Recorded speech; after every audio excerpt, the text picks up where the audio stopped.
The first time I realized my husband was cheating on me was because of a tube of lubricant hidden inside his car. God, after 40 years of marriage, that's how my entire life started collapsing. Not with lipstick on a collar. Not with perfume, not with mysterious phone calls. No, it started with silence. The kind of silence that slowly poisons a house. Julian and I used to laugh constantly together. Tiny, stupid things, burnt pancakes. Bad dancing in the kitchen. Getting lost during road trips.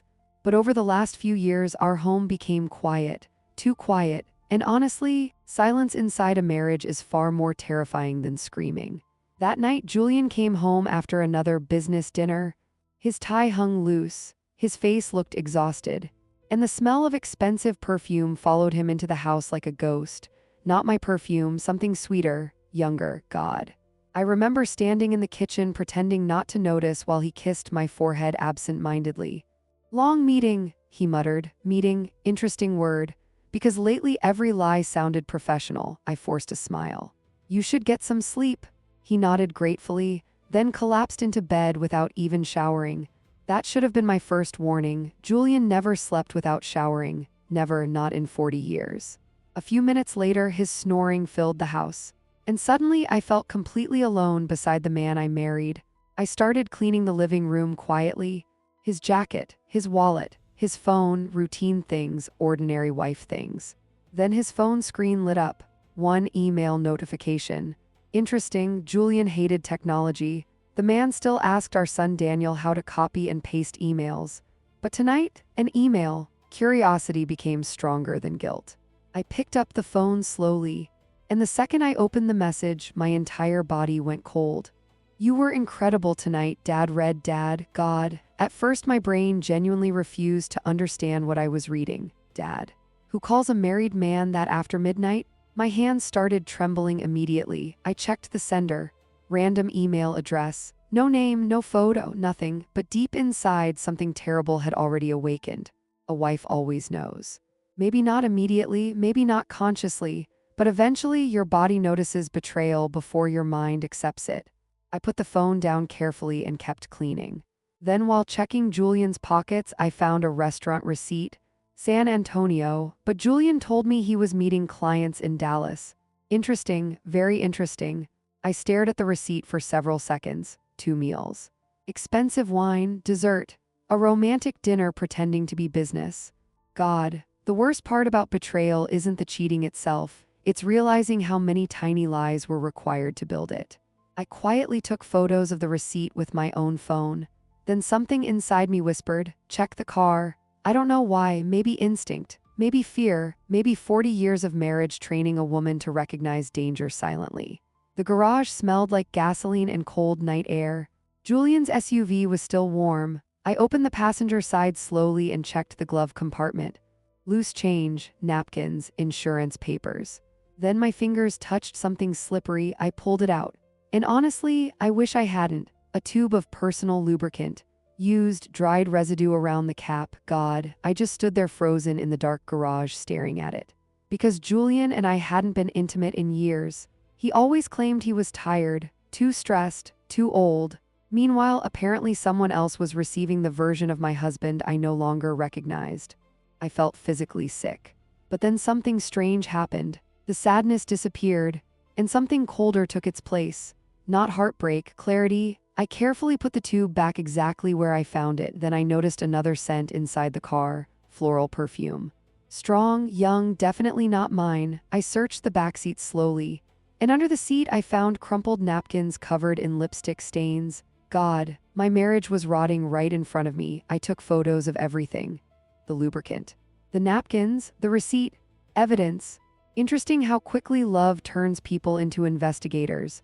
Back inside the house, Julian slept peacefully upstairs while I sat alone at the kitchen table staring at the photographs on my phone. 40 years together, 40 years, and suddenly I didn't know who my husband was anymore. Then my phone vibrated, a message from an unknown number. And the second I read it, my entire world shattered. Your husband cheating with a stranger?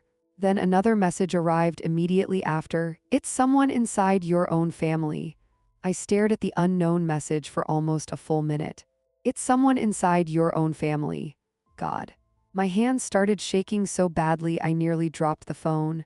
No, no, no, no, my brain immediately rejected the possibility because cheating was already horrifying enough. But family, that was monstrous. I typed back instantly. Who is this? No response, only silence. The kitchen suddenly felt freezing cold. I looked upstairs toward the bedroom where Julian slept peacefully like an innocent man. Meanwhile, my entire reality was cracking apart beneath me. I barely slept that night. Every memory suddenly felt suspicious. Every family dinner, every holiday, every strange glance I ignored. God, how many signs had I missed? The next morning, I woke up before sunrise and made breakfast quietly. Eggs, toast, black coffee, 40 years of routine while secretly dying inside. Julian walked downstairs looking exhausted, but not guilty. Interesting. Cheaters rarely look guilty once lying becomes normal. I've got another business meeting tonight, he muttered while drinking coffee. Another meeting, of course. I forced myself to smile normally. Dallas again. For a split second, he froze. Tiny moment, but enough. Then casually, yeah, probably late. Lie, God, now I could hear deception in every syllable. He kissed the top of my head absent-mindedly and left for work. The second the front door closed, I grabbed my phone. Because honestly, I needed proof before I lost my mind.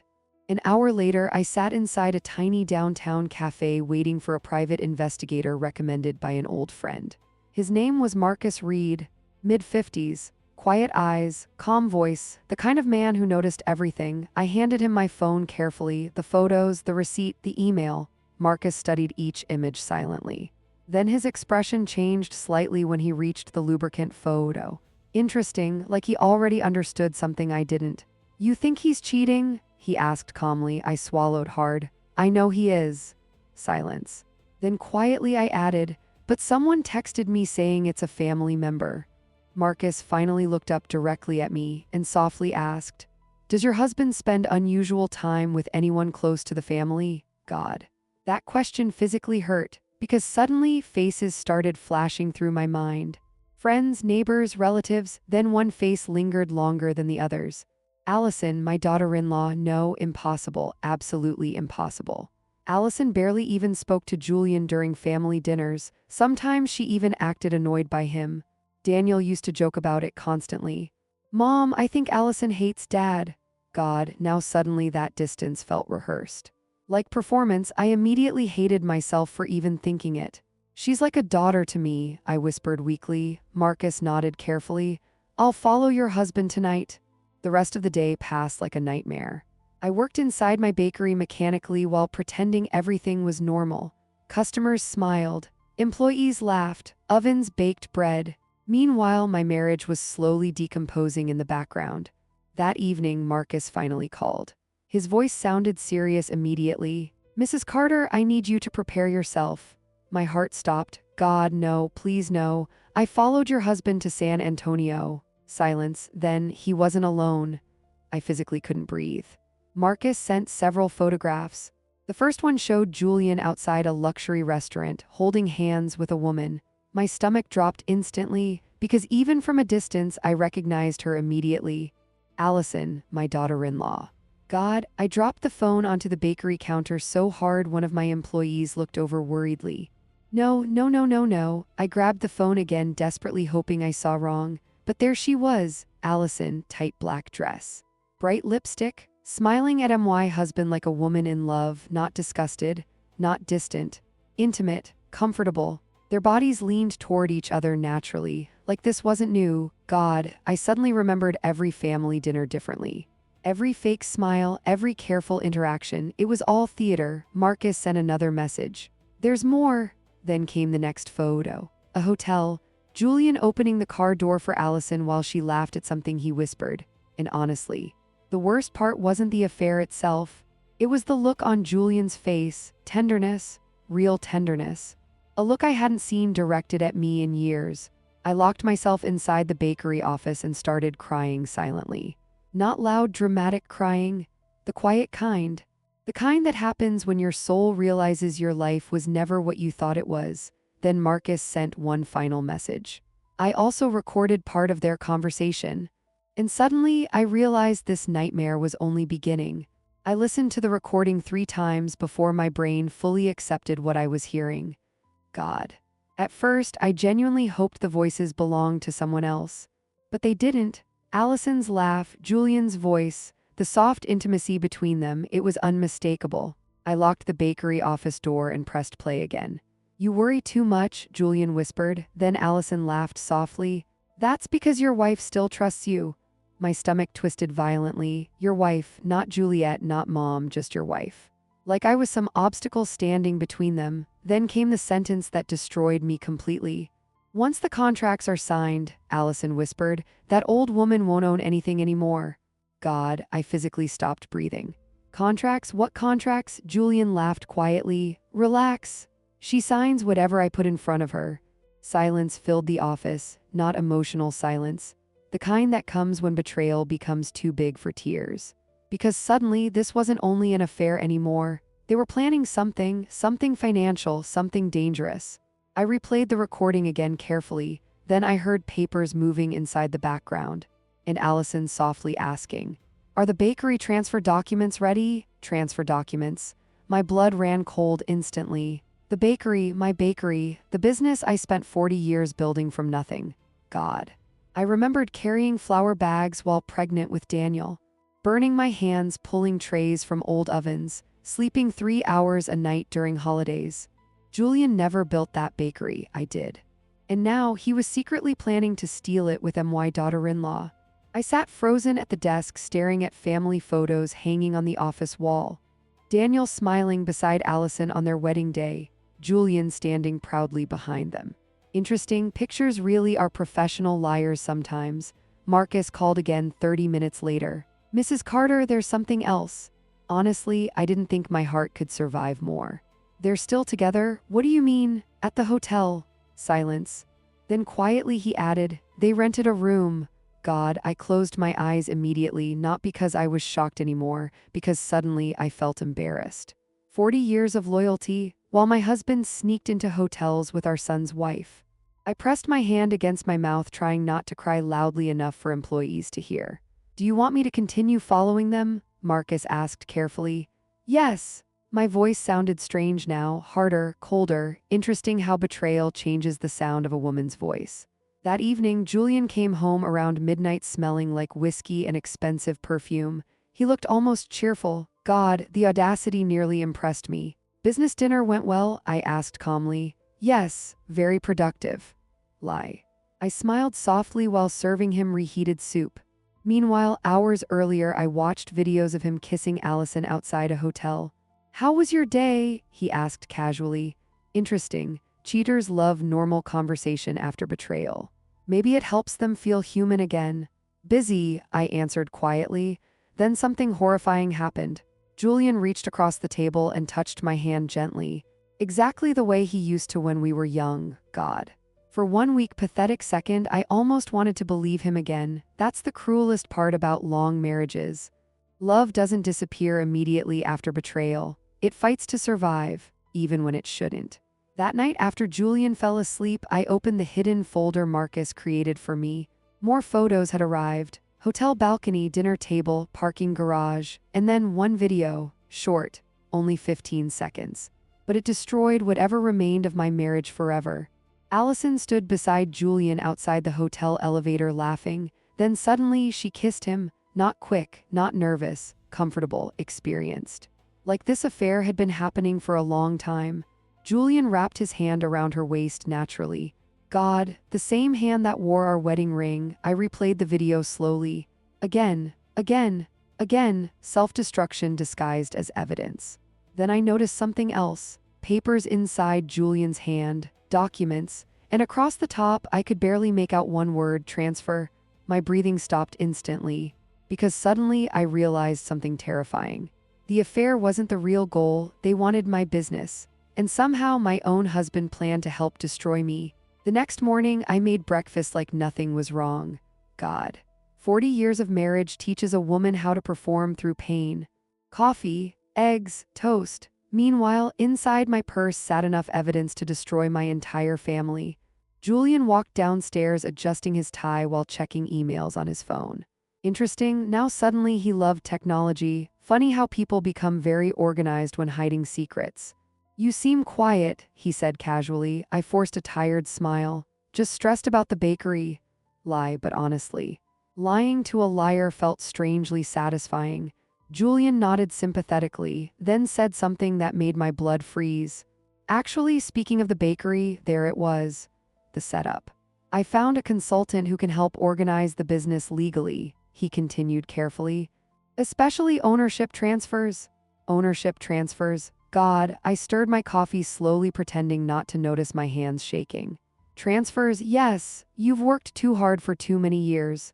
I think it's time we simplify things.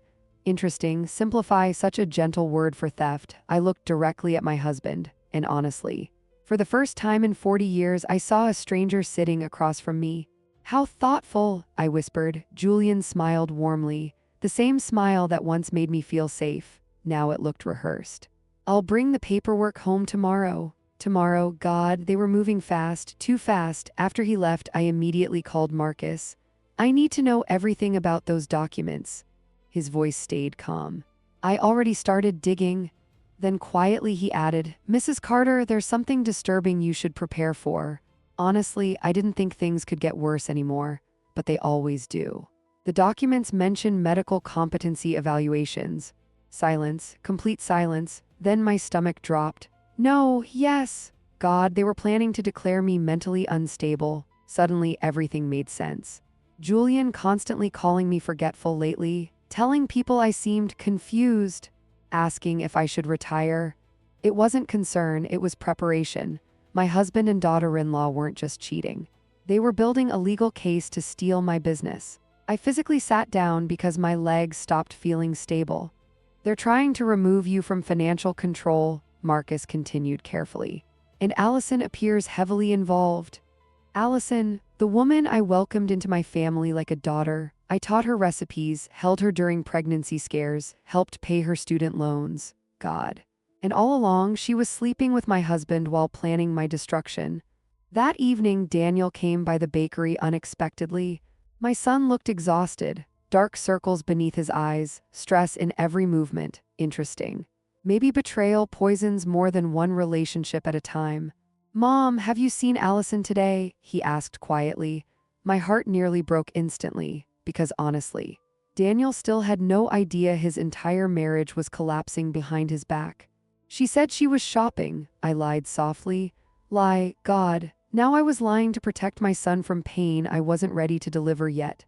Daniel frowned slightly. She barely comes home lately? There it was, the loneliness, the confusion. My poor son thought his wife was simply distant.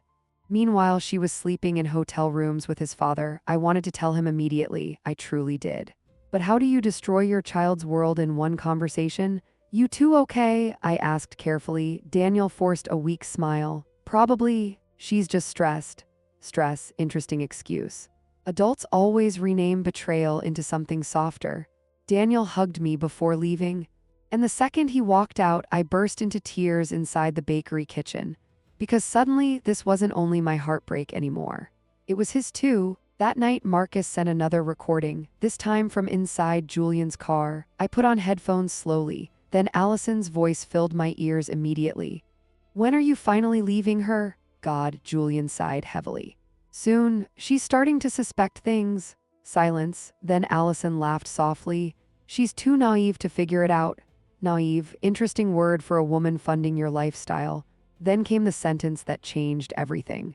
Once the bakery transfers, Julian whispered, we can finally start over together. My breathing stopped instantly. There it was, the truth, not temporary affair, not confusion, not weakness. They planned an entire future together. Built from stealing mine, then Allison said something even worse. What about Daniel? Silence. Then Julian answered coldly, he'll survive. God, that sentence shattered something inside me forever. Because suddenly I realized my husband wasn't only betraying me, he was willing to destroy his own son too. And honestly, that's when the sadness finally disappeared. Completely. Only rage remained. The next morning, I stopped being a victim. God, something inside me had finally hardened overnight. No more crying in kitchens. No more staring at evidence until sunrise. If Julian and Allison wanted war, they were about to discover I learned survival long before either of them entered my life. I opened the bakery at 5 a.m. like always. Fresh bread, warm ovens, coffee brewing. Interesting how ordinary mornings continue even when your world is collapsing. At 8 a.m., my lawyer arrived. Her name was Vanessa Cole. Sharp eyes, sharp mind, absolutely ruthless. Exactly what I needed. I handed her everything. The recordings, the photos, the transfer documents Marcus secretly copied, the hotel footage. Vanessa listened silently for almost an hour, then finally leaned back slowly. "Well," she said calmly, "your husband is an idiot, honestly." That almost made me laugh, almost. "They can't legally transfer the bakery without your consent," she continued. "But the competency strategy is dangerous." God, even hearing it out loud felt disgusting. My own husband trying to prove I was mentally unstable while secretly sleeping with our son's wife. Vanessa flipped through more documents. Then suddenly, she frowned. "Interesting. Lawyers only frown when something gets worse." "What is it?" I whispered. "These papers were drafted weeks ago." Weeks, God, this betrayal wasn't impulsive. It was planned carefully, methodically. "Allison's signature appears on several business recommendations," Vanessa added.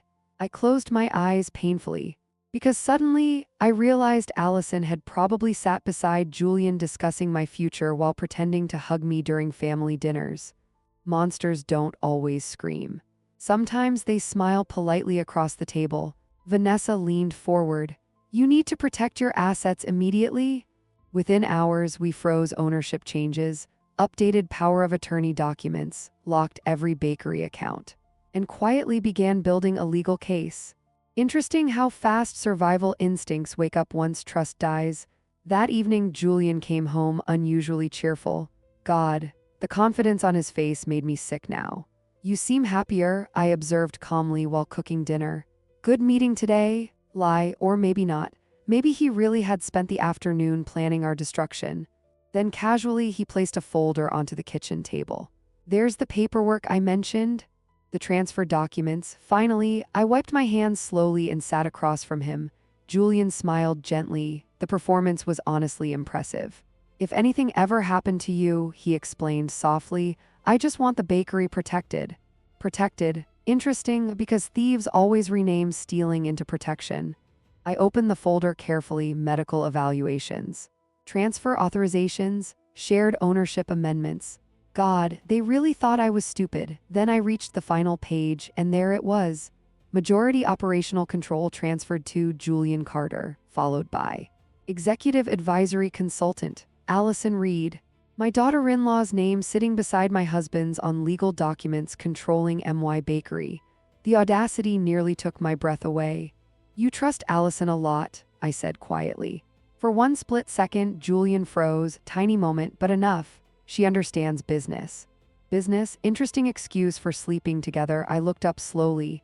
And for the first time, I let him see something different in my eyes. Not sadness. Awareness. Julian noticed immediately. His smile faded slightly. "You okay, God?" Cheaters always ask that question once they sense danger. I signed nothing. Instead, I closed the folder carefully. "I'll review these with my lawyer." Silence. Heavy silence. Julian's expression changed instantly, not panic, calculation. "There's no need for lawyers," he answered too quickly. "Interesting, very interesting," I smiled softly. "I think there is." That night, Julian barely slept. I noticed him checking his phone repeatedly, walking outside for calls. Watching me carefully. Good, let him feel nervous now. At 2 a.m., Marcus finally sent the message that changed everything. "Mrs. Carter, you need to see this immediately." Attached was security footage from the hotel parking garage. I pressed play, and honestly, my heart shattered all over again. Because this time, Daniel appeared in the video, my son, standing frozen beside his car while watching Allison kiss Julian. God, Daniel had discovered the affair himself. I watched the security footage 7 times. God, maybe because some part of me hoped I misunderstood what I was seeing. But I didn't. Daniel stood beside his truck frozen in the hotel parking garage while his wife kissed his father. His own father. The video had no sound. But honestly, it didn't need any. Daniel's face said everything. Shock, confusion, disbelief, then devastation. the kind that changes a person permanently. I covered my mouth trying not to cry too loudly, because suddenly my son wasn't only a victim anymore, he was destroyed. Marcus called immediately afterward. Daniel left fast, he explained quietly. He looked like he was going to confront them. My heart dropped instantly. No, God, Daniel had Julian's temper, and heartbreak mixed with rage creates dangerous men. Where are they now? I asked shakily. Still inside the hotel? Interesting, laughing, drinking, planning their future together while Daniel's entire world collapsed alone in a parking garage. I grabbed my keys immediately. I'm going there. Mrs. Carter, but I already hung up.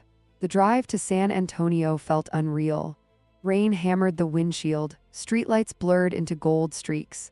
And honestly, for the first time in my life, I understood how revenge begins, not with cruelty, pain, pure unbearable pain. When I finally reached the hotel, Marcus stood waiting near the entrance. His expression alone told me things were worse now. Daniel went upstairs, he said carefully. God, no. We rushed toward the elevators immediately. The hallway outside room 814 echoed with screaming. Allison's voice, Daniel's voice. Then Julian shouting. My stomach twisted violently. Marcus grabbed my arm gently. You sure you want to see this? Honestly, no. But I opened the door anyway, and my entire family exploded in front of me. Daniel stood beside the bed shaking with rage and heartbreak. Allison wore Julian's dress shirt, her makeup smeared, her face pale with panic. And Julian looked more afraid than I'd ever seen him in 40 years. Mom, Daniel whispered brokenly. That one word nearly destroyed me because suddenly my little boy looked 10 years old again, lost, confused, hurt. I can explain, Allison cried desperately. Interesting, cheaters always think explanations matter after destruction. Daniel laughed bitterly. Explain what? That you've been sleeping with my father? Silence exploded through the room. No one denied it because honestly, some betrayals become too ugly for lies. Julian stepped forward carefully. Daniel's son, don't call me that. God, the pain in Daniel's voice physically hurt to hear. You were my hero, he whispered shakily. My entire life. Julian looked away immediately, coward. Then Allison suddenly grabbed Daniel's arm. It wasn't supposed to happen like this. Interesting sentence, because it revealed everything. Not regret over the affair, regret over getting caught. Daniel ripped his arm away instantly. How long? Silence. Then quietly, too quietly, Julian answered, almost 3 years. 3 years, God. Daniel physically staggered backward. I grabbed the wall beside me because my legs almost gave out too. 3 years, 3 years of holidays, family dinners, birthdays, 3 years of lies happening right in front of us. Daniel looked at Allison like he no longer recognized her. While I was trying to start a family with you, Allison started crying harder, but honestly, her tears looked selfish now, not remorseful. Julian stepped forward again. It just happened. God, that sentence ignited something inside me instantly. It just happened. I snapped. Everyone froze, even Julian, because honestly, that was the first time in 40 years my husband heard real hatred in my voice. You accidentally betrayed your wife? Accidentally destroyed your son? Accidentally planned to steal my business? Silence, beautiful silence. Julian finally looked terrified. Good, Daniel turned slowly toward me. What business? God, there it was, the final destruction, because now I had to tell my son his father and wife weren't only cheating. They were planning to ruin me too. Daniel stared at me in complete confusion. What business, God? I looked at my son, my broken, devastated son, and realized there was no protecting him anymore. Not from Allison, not from Julian, not from the truth, so I told him everything. The transfer documents, the fake competency evaluations, the recordings, the plan to take control of my bakery, every disgusting detail. And honestly, watching Daniel's face change hurt almost more than discovering the affair itself. Because betrayal from a spouse breaks your heart, but betrayal from your own father destroys your identity. Daniel turned slowly toward Julian. You tried to steal Mom's business too? Julian opened his mouth immediately. It's not what you think. Interesting, liars always say that sentence when truth finally corners them. Daniel laughed bitterly. No, so tell me what part I misunderstood. The affair, the hotel, the legal documents, or the part where you called Mom mentally unstable? Silence. Julian had nothing left because monsters become very ordinary once their lies collapse publicly. Allison stepped forward crying, "Daniel, please, stop saying my name." God, the rage in his voice echoed through the entire hallway. Hotel guests started peeking through doors now, whispers spreading, phones recording. Interesting. The two people obsessed with appearances were finally being exposed publicly. Daniel looked at Allison with pure heartbreak. "I defended you, I trusted you, I loved you." Allison broke down, sobbing harder. But honestly, some damage reaches a point where tears become meaningless. Then Julian tried one final time. "Son, relationships are complicated." "No." Daniel's voice turned cold now, dangerously cold. "Cheating is complicated. Stealing from your wife is evil." God, even Marcus looked impressed by that sentence. Julian finally lost his temper completely. "You think life is simple? You think your mother was perfect?" There it was. The blame. Cheaters always search for blame once consequences arrive. But Daniel didn't flinch. "No," he answered quietly, "but she never betrayed us." Silence filled the hallway again.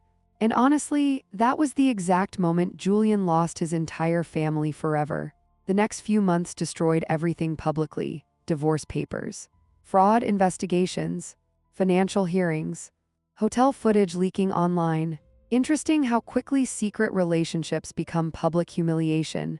Turns out Julian had already moved money through fake consulting accounts connected to Allison. Vanessa uncovered everything, every transfer, every forged recommendation, every hidden payment. Meanwhile, the bakery survived, because unlike Julian, I built it honestly.